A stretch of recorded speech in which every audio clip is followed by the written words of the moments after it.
उत्तराखंड सरकार अब स्थानीय भाषाओं में लिखे गए साहित्य को डिजिटली सुरक्षित करने की तैयारी कर रही है। सचिवालय में सीएम धामी ने भाषा संस्थान के अधिकारियों के साथ बैठक की। इस बैठक में विभागीय मंत्री सुबोध उनियाल भी मौजूद रहे। इस बैठक के दौरान गढ़वाली, कुमाऊनी और जौनसारी समेत तमाम स्थानीय भाषाओं में लिखे साहित्य को ऑडियो वीडियो फॉर्मेट में बदलने और उसे नई पीढ़ी तक पहुंचाने पर चर्चा हुई। इसके साथ ही अब स्थानीय साहित्य की मोबाइल लाइब्रेरी और ई लाइब्रेरी बनाने का भी फैसला लिया गया है। देखिए, आप देख रहे हैं पिछले 3 वर्षों में भाषा संस्थान ने भाषाओं के संवर्धन और संरक्षण के लिए काफी सुधारात्मक कार्य किए और इस समय पूरे देश के अंदर उत्तराखंड का भाषा संस्थान एक अकेला ऐसा संस्थान है जो साहित्यकारों को प्रोत्साहित करने के लिए विभिन्न भाषाओं में लगातार अवार्ड सेरेमनी कर रहा है। और तीसरे वर्ष भी हमने जहां एक तरफ से सर्वोच्च पुरस्कार इस राज्य का साहित्य भूषण पुरस्कार 5 लाख रुपए का देने का निर्णय लिया था 2 वर्ष पूर्व, और जिसको अवार्ड सेरेमनी हम कर चुके हैं। इसके अलावा कुमाऊनी, गढ़वाली, जौनसारी, पंजाबी, उर्दू, संस्कृत, इन तमाम भाषाओं में भी 1,51,000 का हर वर्ष हम लोग पुरस्कार दे रहे हैं साहित्यकारों को। और नए साहित्यकार भी से जुड़े नवोदित साहित्यकारों को भी हम लोग इसमें अवार्ड देने का हमने निर्णय लिया था, जिस पर हम आगे बढ़ रहे हैं। इसके अलावा तमाम स्कूलों में भाषाई डिबेट प्रतियोगिता करा करके गढ़वाली और कुमाऊनी और जौनसारी भाषा में वहाँ पर भी डिबेट करा करके जिस तरह बच्चों के अंदर इसके प्रति एक नई पीढ़ी अपनी भाषा से जुड़े और भाषा को विलुप्त होने से बचाया जा सके, इस पर भी हम लोगों ने काफ़ी सुधार किया। ऐसे तमाम साहित्यकार जो साहित्य तो लिखे पर उनको साहित्य को प्रकाशित करने की उनकी परिस्थिति नहीं होती थी, उनको प्रकाशन के लिए भी आर्थिक मदद देने का सरकार हमने निर्णय लिया। उत्तराखंड में पहाड़ से मैदानों तक चटक धूप खिल रही है। तापमान में तेजी से इजाफा हो रहा है। देहरादून में इस साल मानसून सीजन से पहले ही डेंगू ने दस्तक दे दी है, लेकिन स्वास्थ्य विभाग की सतर्कता और नगर निगम की कोशिश से डेंगू ज्यादा फैल नहीं पाया। नोडल अधिकारी डॉक्टर चंदन सिंह ने बताया कि देहरादून में लगातार चल रहे फॉगिंग लार्वा सर्वे की वजह से डेंगू पनप नहीं पाया है। उन्होंने बताया कि प्रशासन और नगर निगम की तरफ से देहरादून में लार्वासाइड का छिड़काव किया जा रहा है।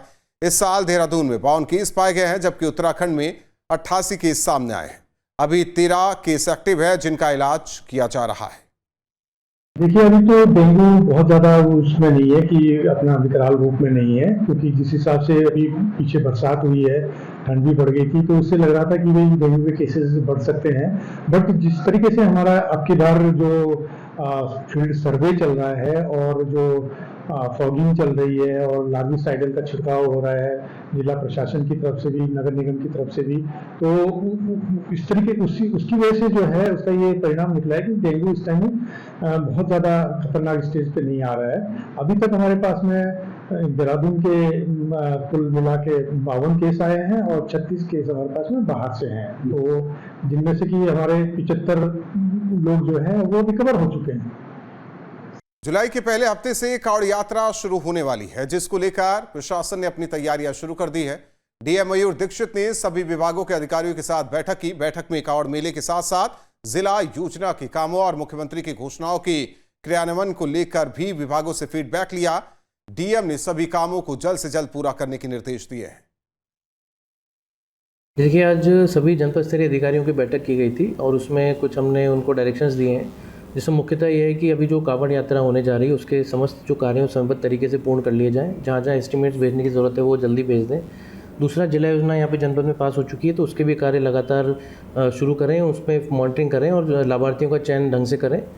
तीसरा, जो माननीय मुख्यमंत्री जी की घोषणाएं हैं और सीएम हेल्पलाइन में जो लंबी शिकायतें हैं उसका निस्तारण तेज़ी से करें। और साथ ही हर सोमवार को अब प्रातः 10 बजे से सभी डिपार्टमेंट्स का रिव्यू किया जाएगा। साथ ही जन सुनवाई भी की जाएगी, इसके बारे में भी लोग डायरेक्शंस दिए गए हैं। इसके अतिरिक्त जो लंबे समय से इन सभी डिपार्टमेंट के कर्मचारी अधिकारी जो जनपद में विभिन्न ब्लॉकों में, तहसीलों में, हॉस्पिटल्स में, अन्य ऑफिसेज में तैनात हैं, लंबे समय से हैं, उनको तत्काल उनका ट्रांसफ़र करने की डायरेक्शंस भी दे दिए गए हैं, जिसका कंप्लायंस 1 वीक बाद लिया जाएगा। हल्द्वानी में सुशीला तिवारी अस्पताल में कार्यरत सभी ओपनल कर्मचारियों ने कार्य बहिष्कार किया और प्रबंधन के खिलाफ नारेबाजी की, साथ ही मांग पूरी होने की मांग भी की।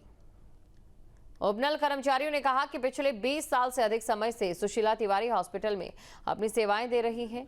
कोविड के दौरान भी अपनी जान जोखिम में डालकर मरीजों की सेवा की, लेकिन पिछले 4 महीनों से उनको अभी तक वेतन नहीं दिया गया।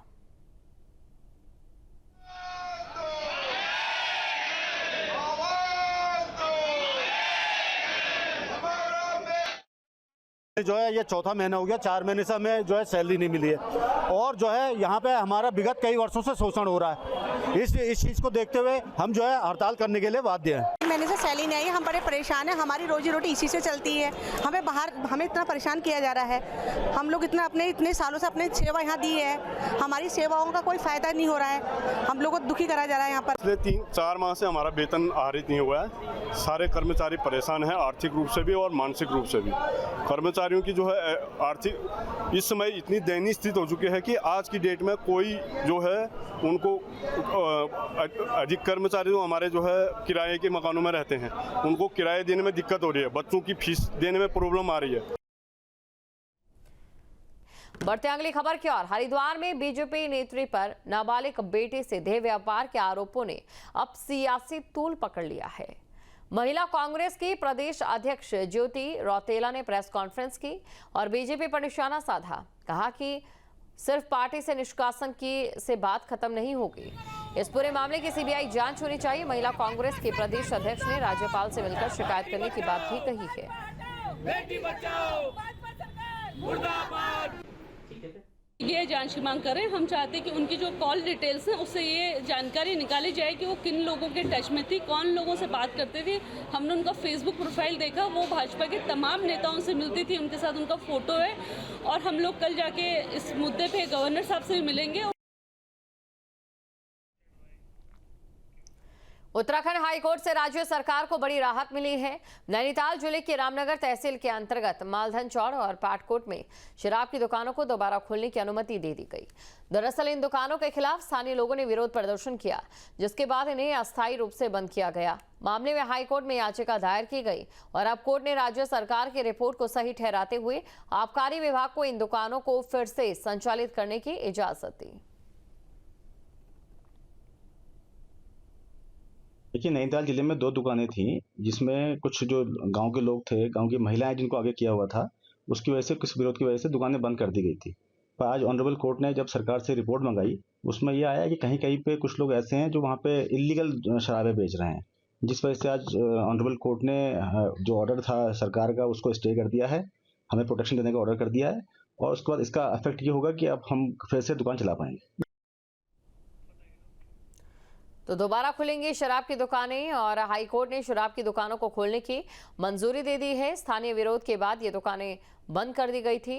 राज्य सरकार की रिपोर्ट को कोर्ट ने वैध माना है। आबकारी नीति के तहत ये दुकानें खोली गई थी, लेकिन यहाँ पर लोगों का आक्रोश दुकानें खुलने के बाद खड़ा हो गया था, जिसके बाद इन दुकानों को बंद करना पड़ा। मामला कोर्ट जाता है, जिसके बाद अब कोर्ट से राहत मिली है। मालधन चौड़ और पाटकोट में शराब की दुकानें खुलेंगी। तो हाईकोर्ट ने दुकानों को खोलने की मंजूरी दे दी है। लोगों का आक्रोश था यहाँ पर जब दुकानें खोली जा रही थी। लोगों की मांग थी कि यहाँ पर दुकानें नहीं होनी चाहिए।